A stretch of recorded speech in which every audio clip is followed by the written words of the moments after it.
Welcome to the Curiosity Crisis. We challenge ourselves to explore the world of business, tech, investing, and science. Get curious and be part of the journey as we discuss, challenge, and learn. So today we're delving into the story of Octopus Energy, the UK's fastest growing energy supplier and a leader in the global decarbonization movement.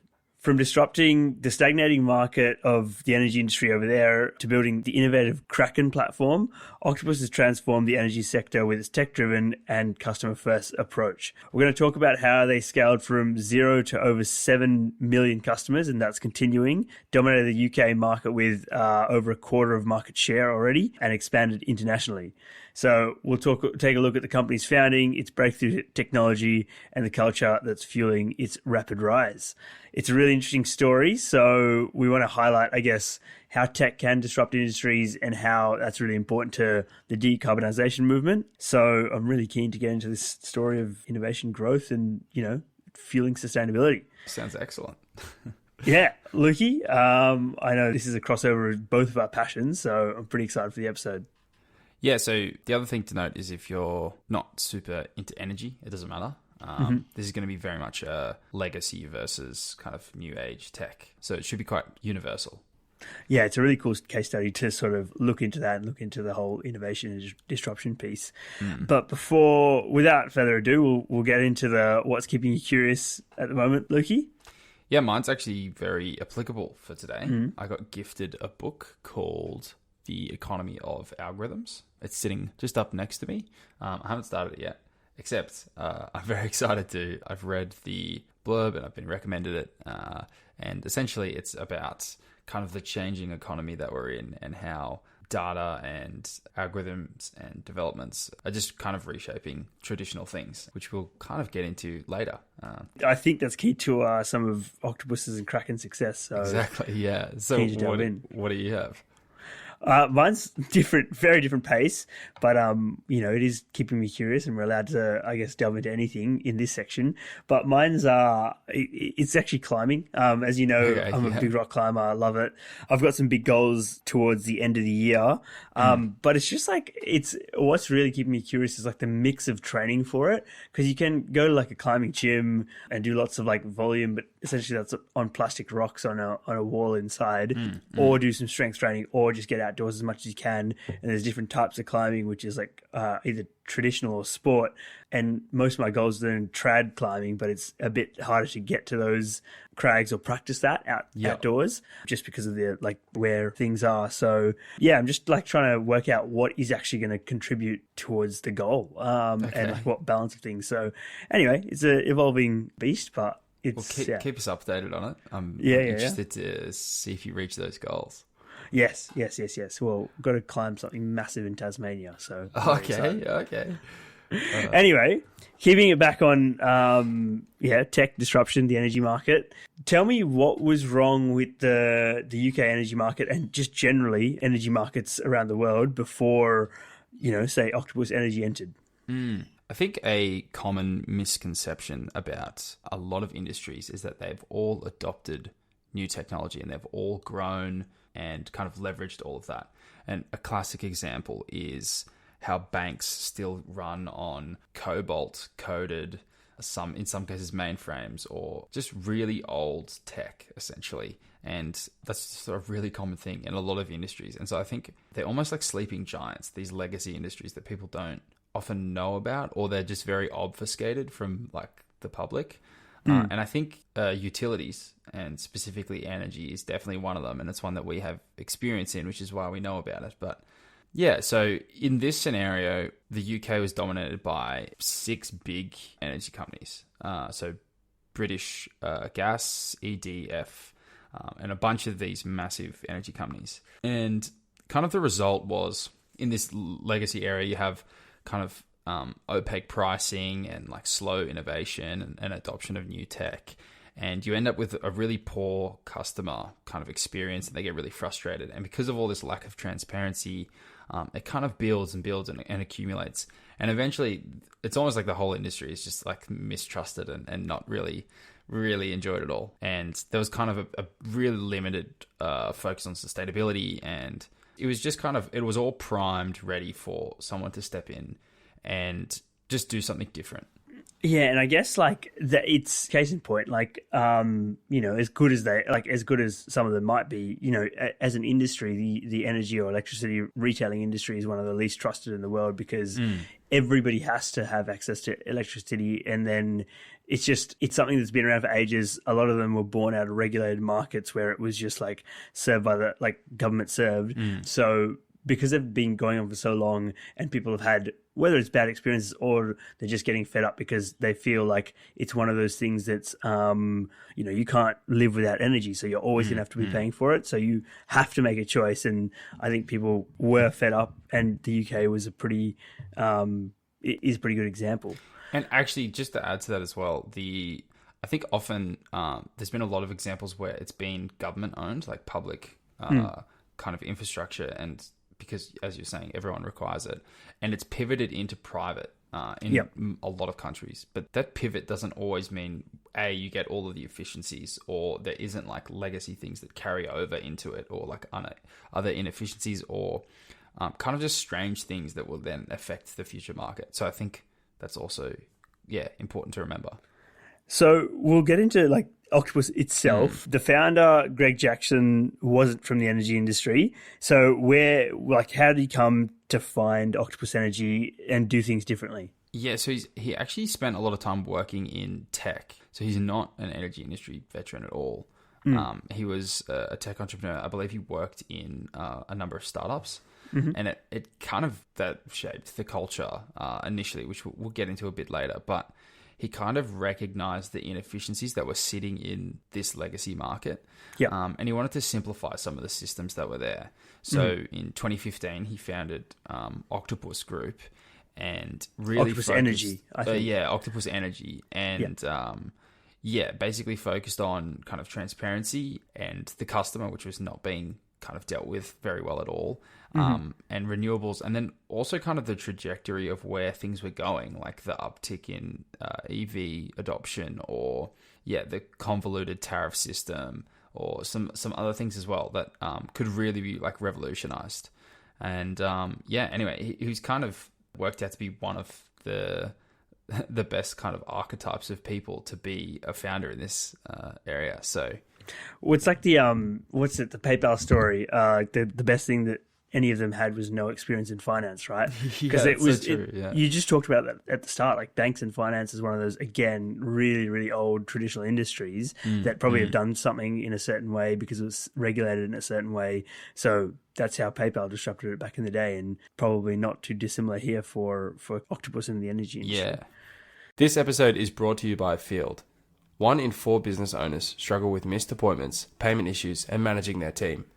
Field fixes this with automation, marketing tools, and all-in-one payment solutions, helping businesses run smoother and even generate passive income. Know a business that could be doing more? Visit field.co, spelled FIELDD.co, to get started for free or chat with their team today.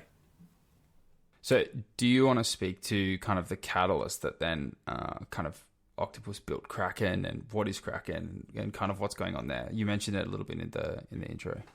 Yeah, so one of the couple of the key things that Octopus wanted to do was just give really, really simple, customer-friendly, renewable energy with like simple structures and really easy to sort of follow. So what they did, like 2 things. So with the customer in mind, Octopus is an in-house, so its own proprietary software built to automate operations, and that's sort of on 2 sides. So obviously with energy, there's supply and demand. On the demand side is the customer, and it was developed in-house to solve inefficiencies in billing, in customer service, and in pricing.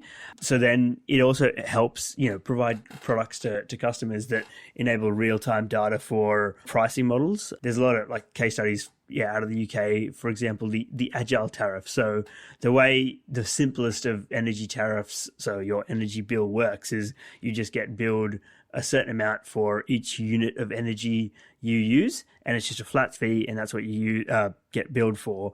And then it goes all the way down to real-time and dynamic models where obviously, I think in previous episodes, I mean, and you did one, for example, on the the energy market and different VPP or virtual power plant models, but essentially the energy price changes all across the day, and that's dependent on a lot of factors, but at the end it comes down to supply and demand.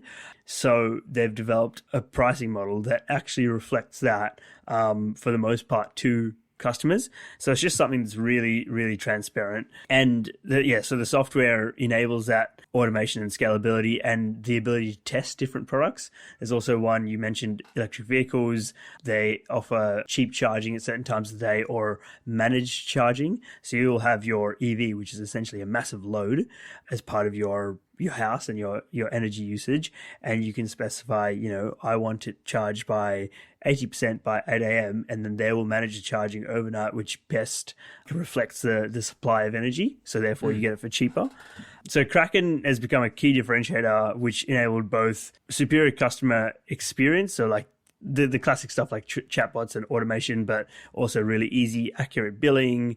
And then it also enabled them on the supply side to use this real-time data, its algorithms, and to balance that supply and demand of energy to get the cheapest and optimal sort of mix to serve their customers and be able to pass through the discounts. And then because it's automated, again, less overheads, less staff, and it was sort of built in-house. Yeah. It's essentially, it was replacing a lot of the more manual or resource heavy functions in the energy industry with a software that was built from the ground up in-house with the end goals of customer service and innovative products and pricing in mind, but with the context of the energy industry. So basically just having this unreal kind of software platform that covered all things and did it better or faster. Yeah, I guess that is the outcome, but obviously it took a lot of development time definitely, yeah. and effort. But to be fair, what you said sounds like too good to be true, but it is so good that we'll get into it later that they've been able to actually sell it. The only other thing I'll put on this point is it's enabled Octopus Energy to be sort of a full stack solution, which I've read some articles about it, read some blog posts, but essentially full stack is something that can be the competitor to the legacy industry. So a lot of tech that's being built for automation or decarbonization targets a specific function, I think. So a specific function in terms of algorithmic trading for energy or optimizing a lot of distributed energy resources to come in. But, Octopus built Kraken to provide to optimize their own portfolio and directly sell that to their own customers and provide really good customer service. So it's sort of that full stack software that helped them really shape what their business is and what their differentiator is. Yeah. And I think because otherwise, if you take some other form of disruptive innovation in the area, let's say algorithmic trading, you're still sitting on the legacy system, whatever that is, right? So, you don't have generation in that circumstance. So I think that's definitely something that's important to keep in mind. Yeah. So one thing that kind of ended up differentiating them from competitors was that software platform that you just talked about, was Kraken. Yeah. And you kind of already touched on more efficient billing and pricing and all of these things and the transparency that we discussed initially as well. But what it allowed for was taking on this kind of startup, fail fast and the reducing operational bottlenecks. So when something would happen, you could quickly iterate and push out a new update and fix any of those initial issues, which people were definitely not used to, right? Especially coming from this legacy industry. And it would enable things like real-time pricing. They could have innovative tariffs like Agile. So that meant that they could have tariffs that would be based on current energy prices. And so there were actually products then that were also being offered that didn't even exist or were available to customers before. And so you end up having this huge success. And as you said before, Octopus were actually able to license this out. So two examples were Eon and EDF ended up paying a licensing fee to Octopus to be able to use this platform because it was just so much better than everything else that, irrelevant of the rest of the industry and how things were working, it was just so much more efficient, even just from an operational standpoint, that they were willing to license it. Yeah, so like Eon and EDF are two of the first, and they're two massive companies. So EDF is one of the biggest in France. It might be one of the national electricity retailers from back in the day, and then Eon is a massive one in Germany as well. So taking this from the UK market into different energy markets, because like I guess it's all like at this early stage across Europe, but there is nuances across the different markets, and then realizing that this was such a transferable and really, really solid product that solved a lot of the problems in energy markets worldwide, which we said, worldwide, everyone needs energy and there's different markets and different structures in all the companies. But at the end of the day, it does have a lot of parallels. So then they were able to license Kraken into an industry standard. And then they not only became an electricity retailer, but then also a software as a service company. Yeah, exactly. You've turned yourself into a SaaS company as well as the revenue that you already make from your own retail side, which is crazy.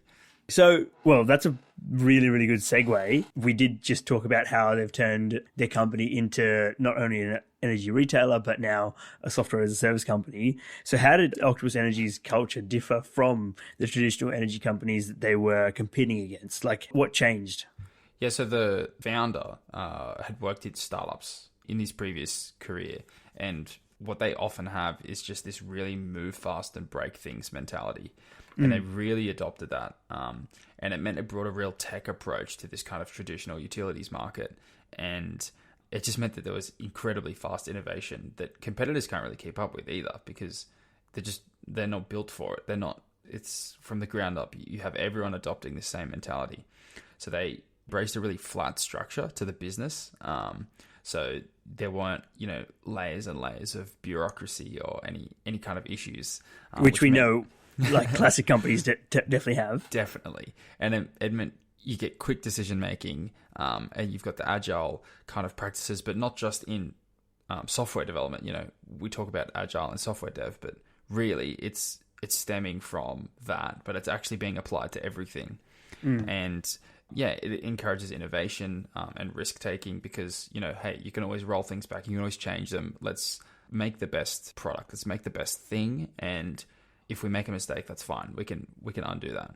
And so, kind of unlike these legacy companies, which have these big hierarchies, this slow moving, their culture was completely different. It was fast, it was adapting, and yeah, essentially they just slowly ate more and more market share until they now dominate the UK.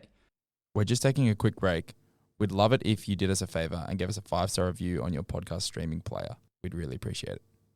Well, that's really interesting as well. Like you mentioned, fail fast and testing things, but I think that also comes from the fact that they built their business around Kraken and the technology that automates, I guess, all the data that comes in and enables them to test different products quickly, because it's all run through that central piece of tech. It's not like you have to design something, you got to go through all the classic processes and get like 6 layers of approval to move something on. It was like, oh, well, we've got this system, let's test it and then roll it back.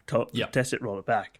The other thing that I know, I've read about, two things. One thing that talks to their culture is they've actually themselves got a podcast and they delve into a lot of this stuff. So I've listened to a few of those, and they delve into like all the different parts of their business and how they want to do things different. So I think it's also a differentiator that they're trying to use to hire and attract the best talent, because it's obviously in a space that people are really passionate about, energy, renewables, decarbonization. But the other thing they have is, they're always looking for ways to expand. And, they did start out and created the differentiated offering by developing their own software. But now they've got like a pretty big R&D, research and development arm. So they're looking into, what can we serve customers best with next? We've done the software, we'll keep improving that, but can we provide hardware that helps decarbonize homes, like heat pumps, for example? They're doing a lot of research into that, and how can they grow their offering with their technology that can tap into lots of different, assets or technologies, and taking all this data, can they, find other ways for to expand energy efficiency? So that's one really interesting part about it as well. So speaking of expanding, then they didn't actually just stay in the UK. They've expanded globally. Do you want to speak to a bit of how they've kind of achieved that and where they are now? Yeah, so they obviously licensed that Kraken technology that was super effective out to, like, we mentioned a couple of companies, Eon and EDF, but now they've expanded them, like Octopus Energy, to 26 countries, including Germany, the US, and Japan. So that's, massive markets. They acquired the German startup 400 to accelerate the footprint, and then they've also formed joint ventures with some of those traditional massive companies like Tokyo Gas to enter the Japanese market. But as part of that, they also help modernize and revolutionize operations by introducing their technology that is, transferable across different markets. And then obviously that expansion is really enabled by their software as a service through Kraken. So they've enabled global scaling by adapting that core technology to different markets and regulations. And then it's really allowed the scalability because, again, it's technology and it's not as resource intensive to grow. So that ability to streamline operations across the different countries has allowed it to be onboarded quite quickly and, scaled out. And it's sort of becoming not only the industry standard in the UK, but around the world, which is massive. So if it is such a success story, and we did talk about, this is one company within energy, which is, a specific company, specific sector. But if we look at it more broadly, Lukey, what lessons can we take away from Octopus Energy's journey? Yeah, I think, we've used it as a case study, but it's applicable to a lot of legacy industries, right? So, looking in terms of entrepreneurship, you have that disruption coming from, an outside industry, someone who's in tech, who's pivoted into energy and noticed the inefficiencies, improved on them, and then built something that has really revolutionized the market, actually. And I guess from the legacy side, it's, they haven't been innovating, they haven't been pushing things forward. And so they really leave themselves exposed to falling behind and taking on those risks. And they struggle to adapt to technology changes. And then, for consumers, they're looking at, we want the best pricing, we want the best competition. And this applies to every industry. Like, I'm sure there are a lot of other case studies. You could look at like Cash App, for example, in the US for finance, banking, and kind of the integration of all these things into the one app. And so that's kind of what, Kraken's done with their software. And yeah, I think that it applies to a lot of areas, and it'll be interesting to see what other areas have a similar story where someone's come in, fresh look at it, and completely changed the game. So yeah, I think that kind of the key takeaway is that there are lots of these industries, and they really are set up to be disrupted.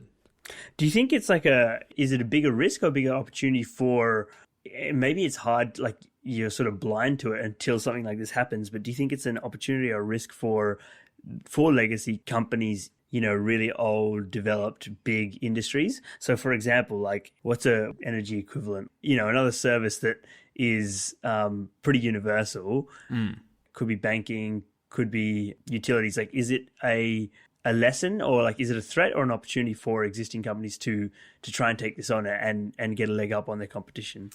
What's funny is I think it's hard to label it as an opportunity when it's not apparent what the opportunity is. And I think that it's much easier to label it as a risk. It's obvious that there is a risk, but it's hard to identify exactly what it is. I think that's kind of the challenge. And if you don't put time, money, energy into identifying what that is and then innovating to reduce that risk, it's a hard thing to kind of fix. So I think it's a lesson. Yeah, no, fair enough. Well, look, we got to the lessons, but what is your key or favorite takeaway from this story? I think it's just that a fresh look, a bit of dedication at something that hasn't moved or moved slowly can really change things. And I think that this is definitely not going to be the only example that we see. It's a really good example because it now has dominance of that UK market, which is just such a great kind of example of nothing to, complete dominance. And I think that's really interesting. But I would just say that the ability to execute that is going to happen in other areas. But yeah, what do you think? I guess quite similar, but I got two. One that, large legacy, big competitor, massive, like either market cap or just like massive organizations can be competed against. So these guys came in and the other offerings within the UK market would have been years old and absolutely massive companies, like million or billion dollar companies. And they've gone in from the inside out and taken a lot of market share. So it is possible, which is really, really interesting, exciting, I guess. And then the other thing is, this seems to me like it's been tech and disruption and innovation with a cause. And I think because they've done so much to revolutionize, offer better customer service, do it with renewable energy and do things that are completely different and a lot more transparent and really open in terms of the energy market that affects a lot of people. It has not only helped them win customers, but also win talent to keep developing their products, because it's not like they just got in and made a bit of a splash and then got chewed up and spat out by the incumbents, which can happen for sure. They've actually continued to grow and keep scaling and expanding, and they're not only taking over the UK market, but expanding across the world now. So I think that is a big thing, and I think the culture and like what they're doing has resonated with a lot of people. I would also be really interested to see how they pivot in the future, if they end up becoming like a SaaS company, for example, or whether they remain mostly a retailer. Like, because you could also see the future where most of their revenue ends up pivoting into being SaaS. So we'll see. It'll be really interesting. Yeah, like what if their growth within retailing sort of plateaus because you can only take X amount of market share before getting more customers becomes really hard. So maybe that's the option. Well, that's really interesting. I think that's all we have time for today. So we'll wrap it up there. But really, really interesting chat. Yeah, thanks heaps for all the research you did and kind of running us through it. No worries. It was my pleasure. Thanks for listening. Find us at thecuriositycrisis.com and Curiosity Crisis on Instagram. We're on all major streaming services, so you can listen how you like. We'd like to just ask a quick favor. If you could share this with a friend, your recommendation means a lot. Thanks, and we'll catch you in the next episode.